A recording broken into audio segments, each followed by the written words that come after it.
Thanks for joining us for CBN NewsWatch. I'm Mark Martin. Today, finally a deal on President Biden's massive social spending bill. After months of bitter arguments, the Democrats have finally closed rank on a framework for the tax and spending plan. Republicans blasting Attorney General Merrick Garland over his handling of protests at school board meetings. Critics saying the Justice Department is intimidating parents who have protested school board policies. Plus, pro-lifers taking a stand across America, from political to cultural to grassroots efforts. We are fighting to overturn Roe v. Wade and Doe v. Bolt, and we are fighting to open up people's eyes to the violence of abortion. And Christian artist Lauren Daigle talks about the power of Christian music in our world. For every single person, we have an answer for hopeless times. We have the hope of the world. Those stories and more today on CBN NewsWatch. This is CBN NewsWatch. We begin with reports today that a framework for a deal may have finally been reached on President Biden's massive social spending bill at a cost of $1.75 to $1.9 trillion. The president is set to announce the framework of the deal this afternoon. Paid family leave appears to be out. Progressives are unhappy with that move, but West Virginia moderate Senator Joe Manchin says the country can't afford it with other government programs running out of money. To expand social programs when you have trust funds that aren't solvent, they're going insolvent, I can't explain that. It doesn't make sense to me. If we go down to zero paid family leave, that's not okay. That's unjust to the people. Meanwhile, the Biden administration is still pushing to keep a measure in the bill that would allow the IRS to monitor bank accounts. The Hill reports the plan would be changed so that it focuses on taxpayers making more than $400,000 a year. Republicans and bankers have criticized the idea, calling it an invasion of privacy. Some Democrats have questioned it as well. Attorney General Merrick Garland was back in the hot seat on Capitol Hill Wednesday as he faces criticism over the Justice Department's handling of disagreements between school boards and parents, including allegations that he's using the department to intimidate parents who are strongly protesting some school board policies. Tara Mergener has the story. GOP lawmakers are among those accusing Garland of calling parents domestic terrorists. Garland says he never used those words when asking the Justice Department to look into threats of violence.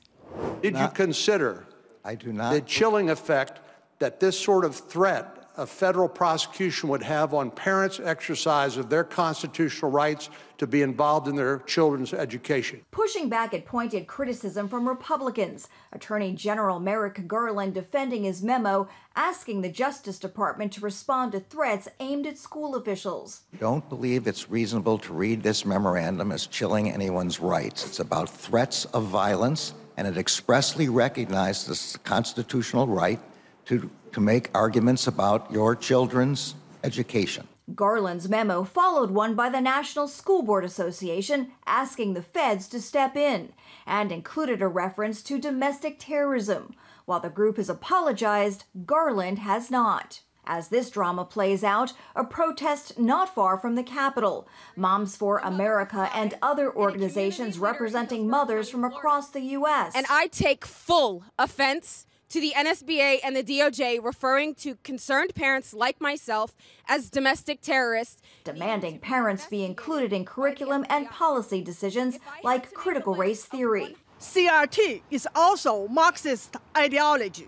It is used to divide America and silence the oppression. Meantime, tensions ran high at the Loudoun County School Board meeting Tuesday. You have failed our students. 2 young ladies were scarred forever. You were clearly aware of the sexual assault at Stonebridge. Her life has forever been affected. I have lost almost all confidence I've had in this system that I have championed for so long. Parents accusing Superintendent Scott Ziegler of covering up 2 sexual assaults by a 14-year-old student on school grounds and calling for Ziegler's and the board's resignation. The boy found guilty this week in the first case to be heard by a judge. Earlier this week, students staged a walkout. Resign or be removed. Shame on you. Garland was confronted on this issue too. The victim's father arrested at a June school board meeting while trying to tell the school board what happened. That refers to Scott Smith, whose 15-year-old daughter was raped. She was raped in a bathroom by a boy wearing girls' clothes, and the Loudoun County School Board covered it up because it would have interfered with their transgendered policy during Pride Month.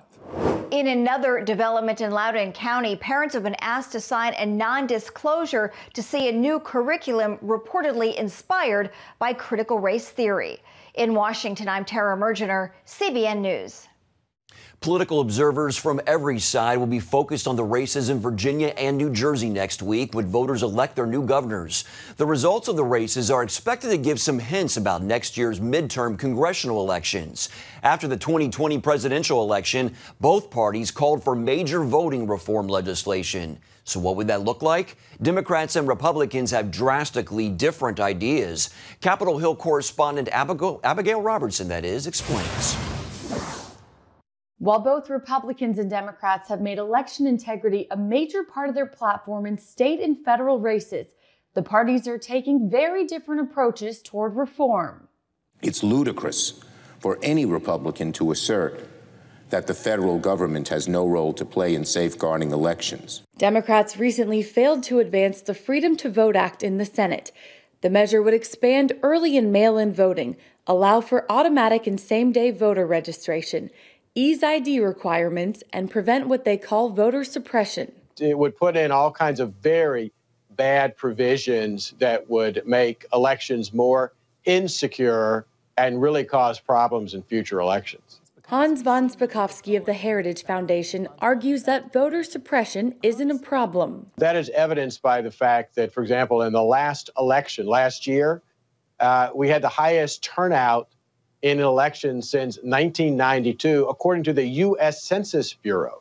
So the idea that there's voter suppression going on is just belied by the evidence. States under GOP control, like Texas and Georgia, are passing bills that include ID requirements for absentee ballots, revised times for early voting, and bans unsolicited requests for mail-in ballots. The best way to inspire confidence is to fix the vulnerabilities that currently exist, and that's what a number of states like Georgia, Texas, Florida, and others, they've passed election reform bills to actually try to fix some of those problems. Spakovsky tells CBN News states should also conduct audits after elections. The whole point of an audit is not to overturn a prior election, but to make sure that all the laws and regulations were followed, that everyone was able to vote who was eligible to vote, that the equipment all worked the way it should. With former President Trump doubling down on claims of widespread voter fraud in 2020, the question remains how that might affect turnout in close statewide governor races like New Jersey and Virginia. If voters believe that the system is rigged and their vote isn't going to count, then that's certainly a disincentive to vote.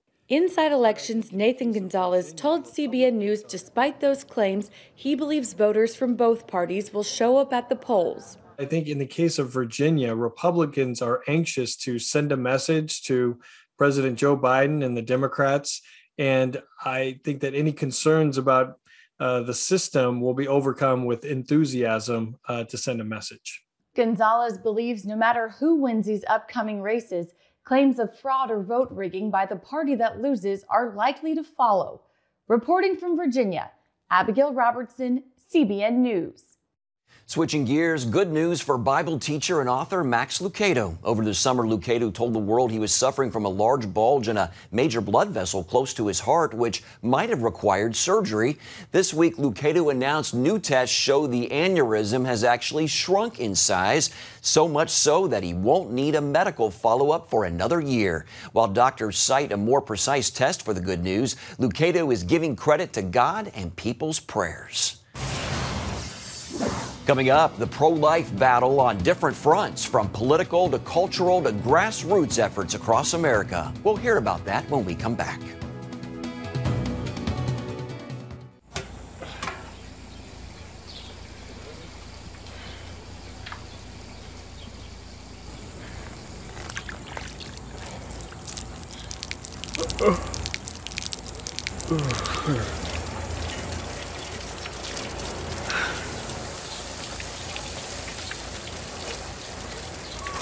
Life is better with a good night's sleep.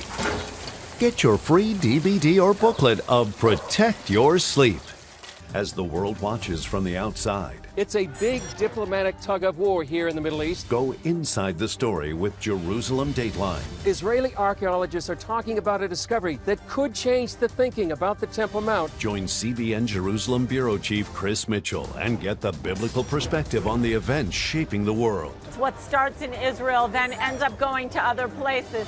Watch Jerusalem Dateline Friday night at 8:30 on the CBN News Channel. Life. It's meant to be lived fully.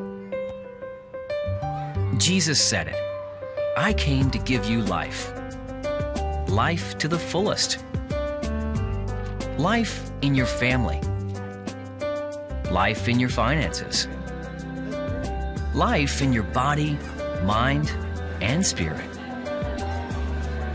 Life in your everyday.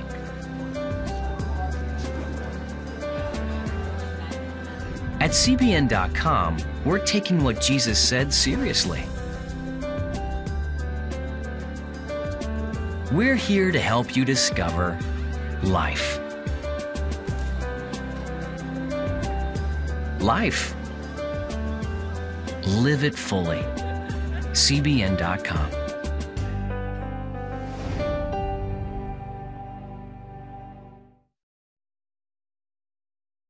The fight for life will soon make its way to the Supreme Court again with a case that could challenge Roe v. Wade. Here to talk about a new pro-life campaign leading into it is Christina Bennett with Live Action. Welcome, Christina. Thank you so much for having me. You bet. First of all, tell us what's ahead at the Supreme Court. Well, on November 1st, the Supreme Court announced that they will listen to arguments. The Department of Justice, unfortunately, is trying to sue the state of Texas because of their heartbeat bill, along with abortion providers such as Whole Woman's Health, who are also trying to sue the state of Texas. And so on November 1st, the Supreme Court is willing to listen to their arguments. And then on December 1st, the Supreme Court is going to start hearing arguments regarding Mississippi's abortion ban at 15 weeks. Tell us about the hashtag 2363 campaign.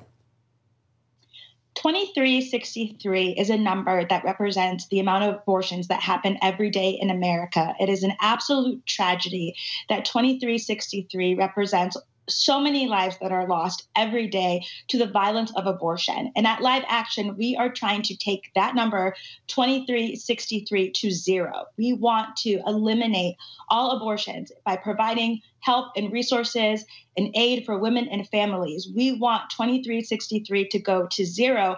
And we are releasing information through events, through vigils, through rallies, through different campaigns. We just had an amazing event in Santa Monica called Unite for Life.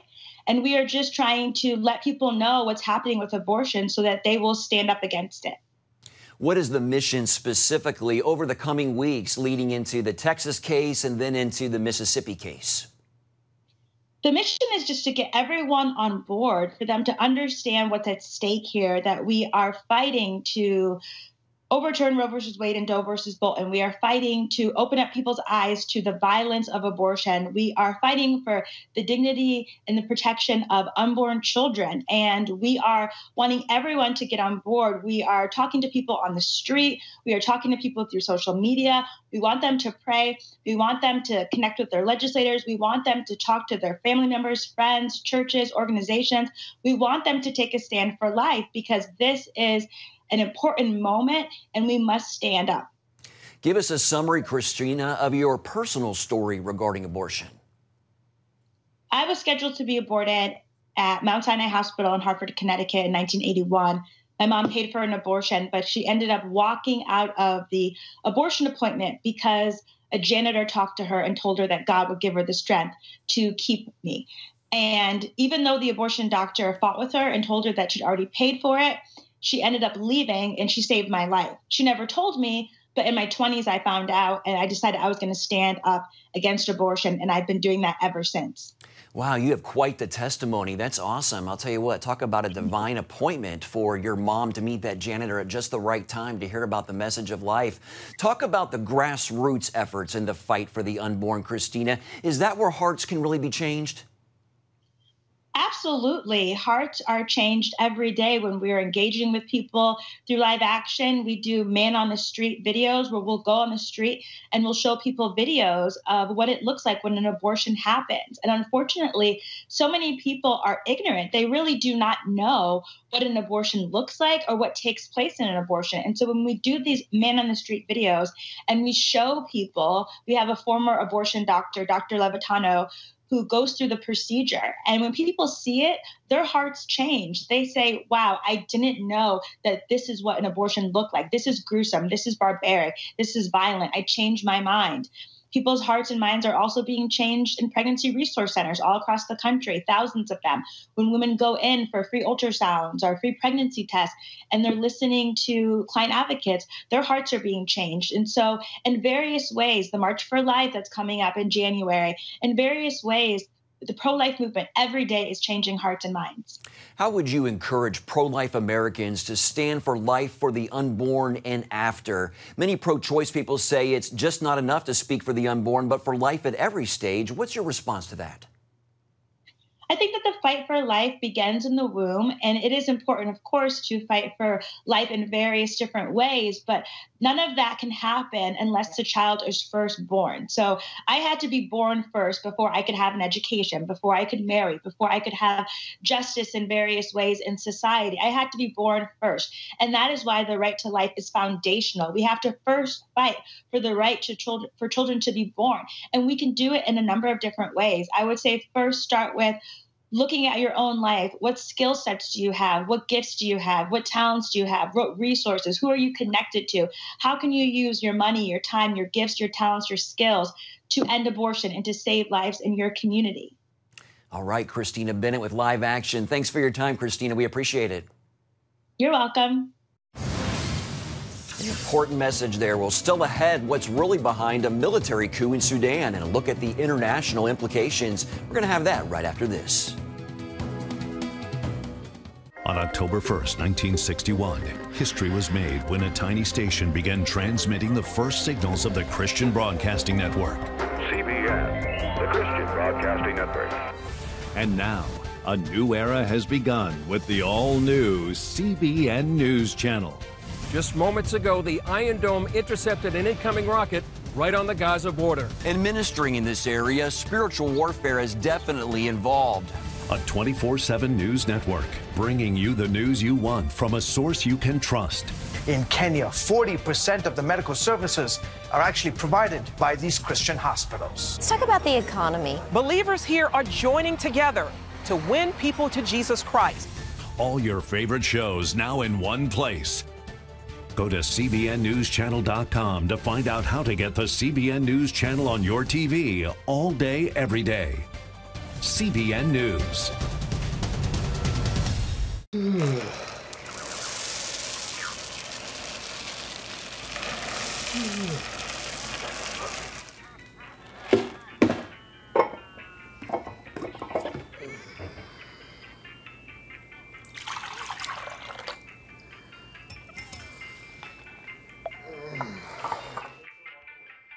Life is better with a good night's sleep. Get your free DVD or booklet of Protect Your Sleep today. Life. It's meant to be lived fully. Jesus said it. I came to give you life. Life to the fullest. Life in your family. Life in your finances.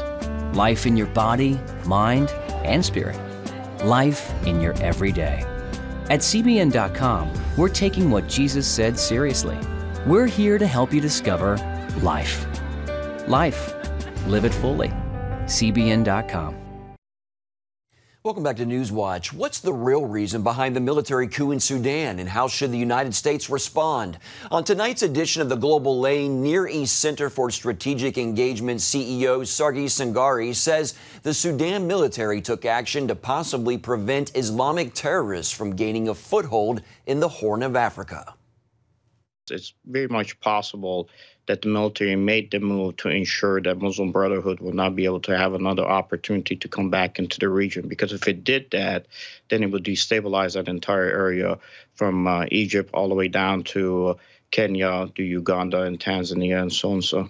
Well, I understand that the military there in Sudan is very close to the Egyptian military, and they both oppose this GERD, the big dam that Ethiopia is planning. Well, they do, but I think that's more of a political piece. When you look at the technical aspect of it, it's not that much of an issue. But of course, the countries will use the dam as a piece. Now, the current military in Sudan has still stated that they're still committed to elections in 2023, which would now put the Sudan elections on the same timeline technically with the South Sudanese elections. And if you listen to what is coming out from the major military powers, are very tied to each other. In this case, Sudan, Egypt, Kenya, Uganda, and all the other powers within the region. You're not seeing too much of a pushback as far as the coup is concerned. I think the worry that the Sudanese had, the Sudanese military, was that it was be possible that what Egypt went through under Obama administration, where the Muslim Brotherhoods came to power, that they were starting to feel that they were being squeezed to the same level under the current Biden administration, who has some of the same old advisors that were under Obama. And Jeff Feltman, who was a special envoy for the U.S., was there the day before the coup took place. So you can kind of look at what the possibility of how badly U.S. foreign policy is somewhat feckless in the region. Do you think our officials even knew that the Muslim Brotherhood was active there? I don't think they knew, to be honest, and I think they were caught off guard. I mean, you heard the reporters themselves said it was a surprise for them as to what happened within the region. Some advisor had told them that. The fact that it was the Sudanese military that actually conducted a raid while I was there on the ground in Kenya against an ISIS cell, and they lost 10 of their officers, showed that ISIS and the Muslim Brotherhood was very active within the borders of Sudan. The worry is that this would have had also destabilizing effects on South Sudan. Even the South Sudanese military recently has pushed back on Kiir's ability to possibly control them by saying that we're not going to accept payments anymore because we want to see a change in the military of South Sudan, or I should say in the future of South Sudan. So the militaries in the region from Egypt to Sudan and South Sudan somewhat are linked together on the same pathway of wanting to make sure that you get rid of the Muslim Brotherhood within the region. Well, Egypt knows that very well, and we've seen the effect of that when the Brotherhood came into power there in Egypt and really persecuted the Christians there. So why should our viewers, people here in the USA and around the world, be concerned about this? Concerned about it because, like I said, it's a feckless ability of the U.S. to be able to affect foreign policy when you have your special envoy the day after he leaves for a coup to take place, and you have the POTUS in the U.S. not knowing what's happening.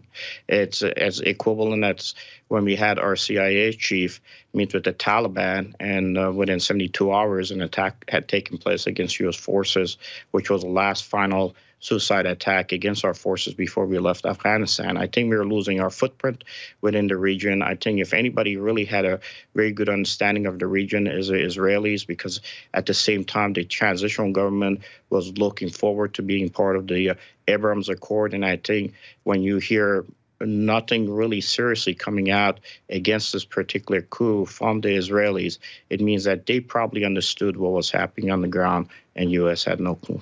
And quickly, how should we respond then, the United States, at this point? Well, the issue is you cannot support a coup, but at the same time, you have to understand why the coup took place. All we could do is ensure that we hold the current military powers in Sudan to their word that there will be elections in 2023, and help them and help the regional powers to finally get rid of the Muslim Brotherhood and ISIS that is operating out of Horn of Africa.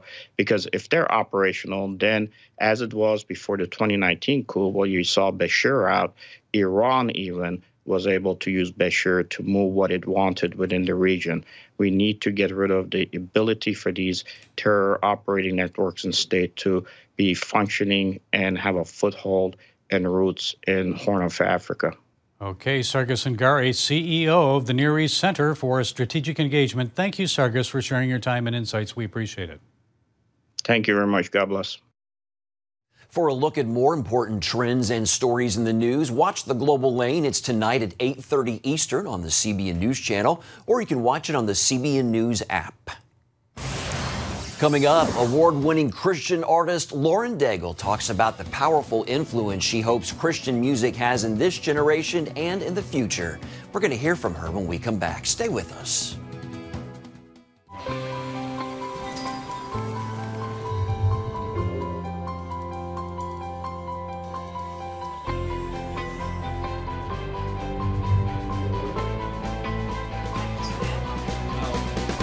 I am Region's first ROTC graduate student.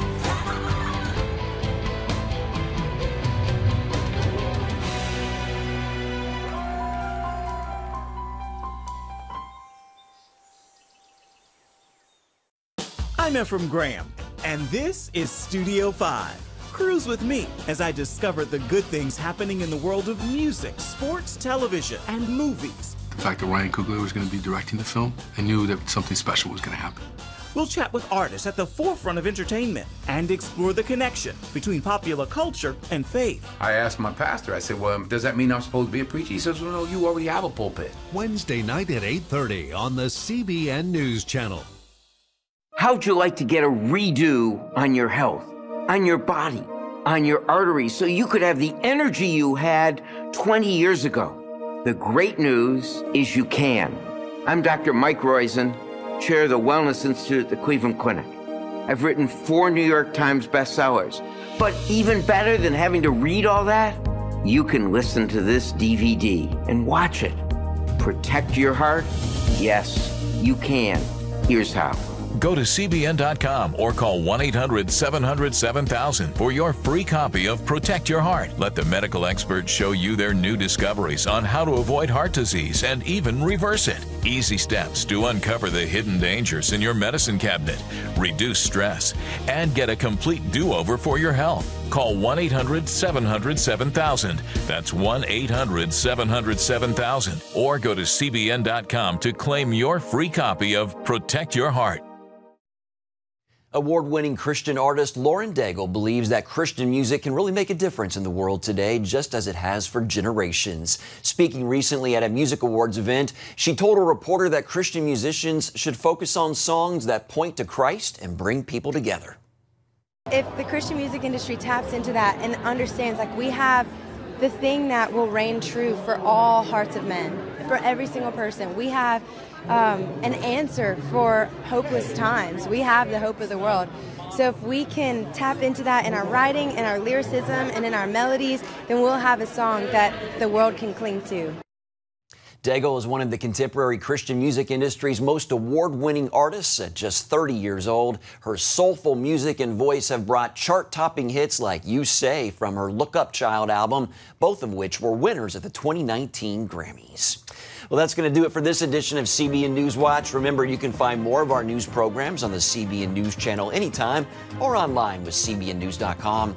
Also, tell us what you think about the stories you've seen by emailing newswatch@cbn.com or talk to us on Facebook, Twitter, and Instagram. Hope you'll join us next time. Have a great day.